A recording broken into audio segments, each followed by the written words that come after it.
Hello everyone, welcome to my channel. আজকে আমি তোমাদের জন্য নিয়ে এসেছি প্রথম পর্যায়ক্রমিক মূল্যায়ন 2026-এ একটি গুরুত্বপূর্ণ নমুনা প্রশ্নপত্র। সামনেই তোমাদের ইতিহাস পরীক্ষা। দেখো, পূর্ণমান থাকবে 30, সময় পাবে 1 ঘন্টা। প্রথম প্রশ্ন, সঠিক উত্তরটি বেছে নিয়ে সম্পূর্ণ বাক্য লেখো। মানে পূর্ণ বাক্যে লিখতে হবে, সঠিক করতে হবে। প্রথম প্রশ্ন, আদিম মানুষের জীবনে প্রথম জরুরি আবিষ্কার হলো ধাতু, চাকা, আগুন। উত্তর হবে আগুন। 2 নম্বর প্রশ্ন, আদিম মানুষের প্রথম হাতিয়ার ছিল ভোঁতা পাথর, পাথরের কুঠার, পাথরের কাস্তে। উত্তর হবে ভোঁতা পাথর। 3 নম্বর প্রশ্ন, প্রথম সোজা হয়ে দাঁড়াতে পারা মানুষ হলো Homo habilis, Homo erectus, Homo sapiens. প্রথম দাঁড়াতে পারা মানুষ হলো হোমো ইরেক্টাস। 4 নম্বর প্রশ্ন, ভীমবেটকা গুহা অবস্থিত কর্ণাটকে, উত্তরপ্রদেশে, মধ্যপ্রদেশে। উত্তর হয়ে যাবে মধ্যপ্রদেশে। তারপরে 5 নম্বর প্রশ্ন, হরপ্পা সভ্যতা আবিষ্কৃত হয় 1920 খ্রিস্টাব্দে, 1921 খ্রিস্টাব্দে, 1922 খ্রিস্টাব্দে। উত্তর হবে 1921 খ্রিস্টাব্দে। তারপরে 6 নম্বর প্রশ্ন, হরপ্পা সভ্যতার বাড়িগুলি তৈরি হতো পাথর দিয়ে, কাঠ দিয়ে, পোড়া ইট দিয়ে। উত্তর হবে পোড়া ইট দিয়ে। দেখে নাও। তারপরে 2 নম্বর প্রশ্ন, 2-1 কথায় উত্তর দাও, 4টে করতে হবে। প্রথম প্রশ্ন, লুসি কি? উত্তর, 1947 সালে অস্ট্রালোপিথেকাসের কঙ্কালের কিছু অংশ পাওয়া যায় আফ্রিকা মহাদেশের ইথিওপিয়ার হাদার নামে একটি জায়গায়। এটি 32 লক্ষ বছরের পুরনো একটি ছোট মেয়ের কঙ্কাল। এর মস্তিষ্ক অন্যান্য প্রাণীর তুলনায় বেশ বড় ছিল। এর নাম দেওয়া হয়েছিল লুসি। তারপরে প্রশ্ন, নদীমাতৃক সভ্যতা কাকে বলে? উত্তর, অনেক কাল আগে থেকেই মানুষ নদীর ধারে থাকতে শুরু করেছিল। নদীকে ঘিরেই তাদের রোজকার কাজকর্ম চলত। তাই পুরনো দিনের অনেক সভ্যতা নদীর ওপর নির্ভর করে তৈরি হয়েছিল। মাতৃকা শব্দটির অর্থ হলো মায়ের মতো। এই সভ্যতার মানুষদের কাছে নদী ছিল মায়ের মতো। তাদের কাজকর্ম নদীর গুরুত্ব ছিল সবচেয়ে বেশি। তাই এই সভ্যতাগুলিকে নদীমাতৃক সভ্যতা বলা হয়। তারপরে 3 নম্বর প্রশ্ন, সিটাডেল বলতে কি বোঝো? হরপ্পা সভ্যতায় নগরগুলি সাধারণত উঁচু ও নিচু এই 2 ভাগেই বিভক্ত ছিল। নগরের উঁচু ঢিবির ওপরে অবস্থিত অংশকে সিটাডেল বলা হতো। এটি সাধারণত আয়তাকার আকৃতির হতো এবং শহরের গুরুত্বপূর্ণ স্থাপনা ও বসতি এই এলাকায় গড়ে উঠেছিল। তারপরে 4 নম্বর প্রশ্ন, হোমো হাবিলিস কথার অর্থ কি? হোমো হাবিলিস কথার অর্থ হলো দক্ষ মানুষ। তারপরে দেখে নাও 3 নম্বর দাগের প্রশ্নের অ্যান্সারগুলি। 2-3টি বাক্যে নিচের প্রশ্নগুলির উত্তর দাও, যে কোনো দুটি। 2 × 2 4, দুটো করতে হবে 4 নাম্বার।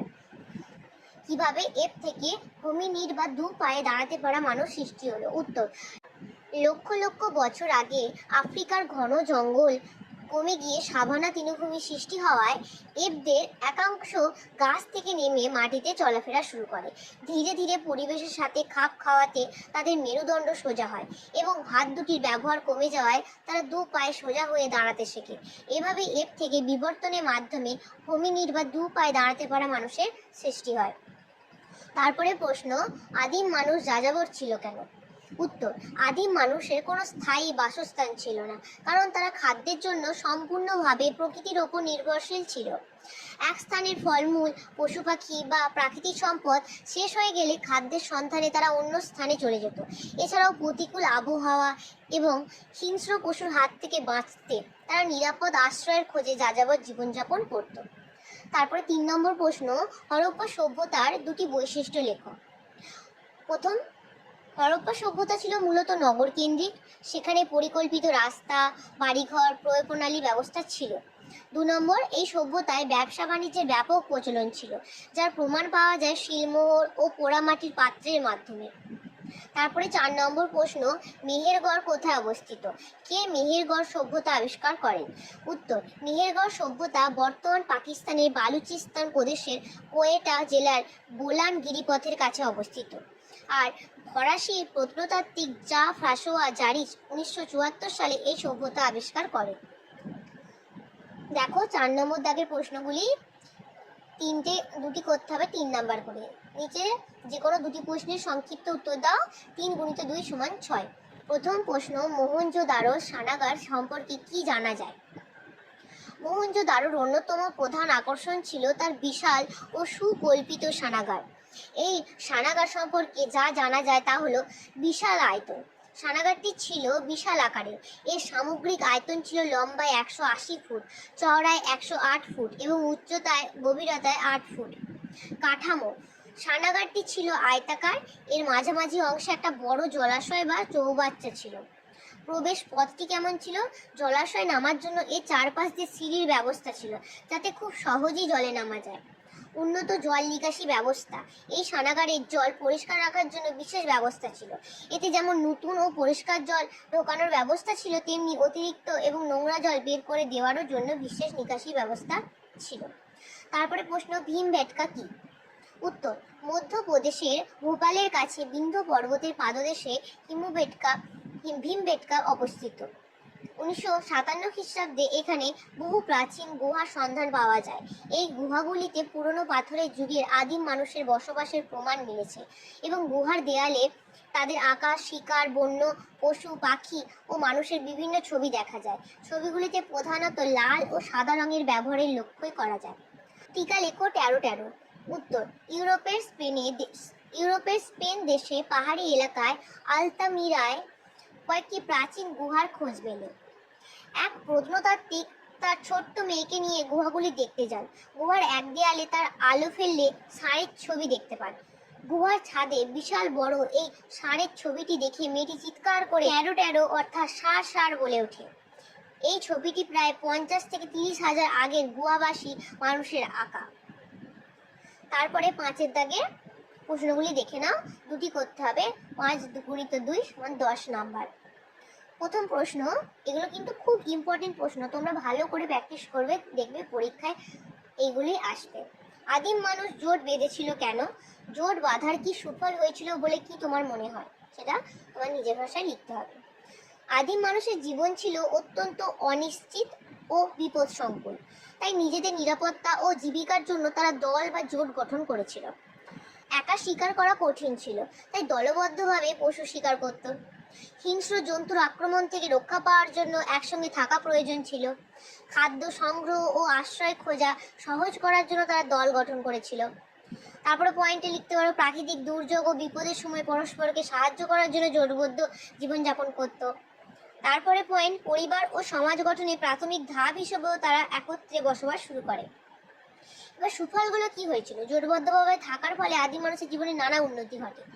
দলবদ্ধ শিকারের ফলে সহজে বেশি খাদ্য সংগ্রহ করা সম্ভব হয়। একে অপরকে সাহায্য করার ফলে নিরাপত্তা বৃদ্ধি পায়। কাজ ভাগ করে নেওয়ার ফলে জীবনযাপন সহজ হয়। অভিজ্ঞতা ও জ্ঞান ভাগাভাগি করার মাধ্যমে নতুন কৌশল শেখা সম্ভব হয়। ধীরে ধীরে সামাজিক জীবন, পারস্পরিক সহযোগিতা ও সমাজ ব্যবস্থার সূচনা হয়। সুতরাং জোটবদ্ধ জীবন আদিম মানুষের টিকে থাকা ও সভ্যতার বিকাশে গুরুত্বপূর্ণ ভূমিকা পালন করেছিল। তারপরে প্রশ্ন, হরপ্পা সভ্যতার ধ্বংসের কারণগুলি লেখো। এটা খুব ইম্পর্টেন্ট প্রশ্ন। হঠাৎ করে একটি সভ্যতা শেষ হয়ে যায় না, বেশ কিছু ঘটনার যোগ ফলে হরপ্পা সভ্যতার পতন বা অবনতি শুরু হয়েছিল। যেমন বন্যা। মোহেঞ্জোদারো নগরে বিরাট পাঁচিলের গায়ে কাদার চিহ্ন মিলেছে। মনে করা হয় বন্যার ফলেই সম্ভবত এই কাদা জমেছিল। সিন্ধু নদের এই বন্যায় মোহেঞ্জোদারোর ক্ষতি হয়েছিল। 2 নম্বর পয়েন্ট, বৃষ্টিপাত কমে যাওয়া। এশিয়া মহাদেশে অনেক জায়গাতেই বৃষ্টিপাত কমতে থাকে খ্রিস্টপূর্ব 2200 অব্দ নাগাদ থেকে। ফলে এই সভ্যতার সমগ্র অঞ্চল জুড়ে শুষ্ক জলবায়ু দেখা যায়। শুষ্ক জলবায়ুর কারণে কৃষিকাজ সমস্যার মুখে পড়ে।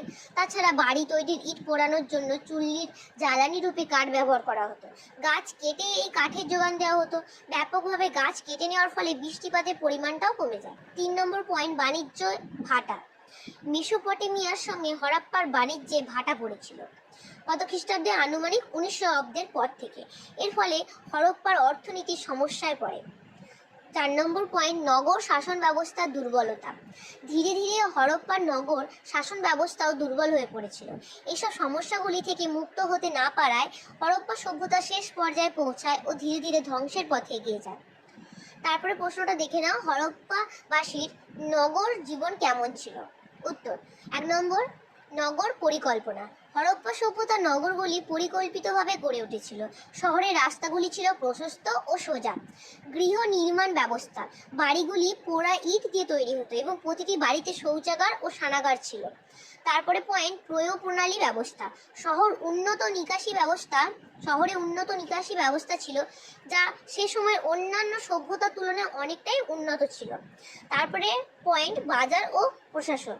হরপ্পা শহরগুলিতে বাজার, গুদামঘর ও প্রশাসনিক কেন্দ্র ছিল, যা তাদের সুসংগঠিত নগর জীবনের পরিচয় দেয়। এই ছিল আজকে তোমাদের নমুনা প্রশ্নপত্রটি। এটা তোমরা ভালোভাবে প্র্যাকটিস করবে এবং পরীক্ষার আগে একবার দেখে যাবে। দেখবে এখান থেকে অনেক প্রশ্নই তোমাদের কমন পড়েছে। আশা করি ভালো করে পড়বে এবং ভালো তোমাদের এক্সাম হবে। ভিডিওটা ভালো লেগে থাকলে একটা লাইক এবং চ্যানেলটিকে সাবস্ক্রাইব করতে ভুলো না। আর এরপরে কোন টপিকে তোমরা ভিডিও চাও সেটাও কমেন্টে জানিয়ে যেও।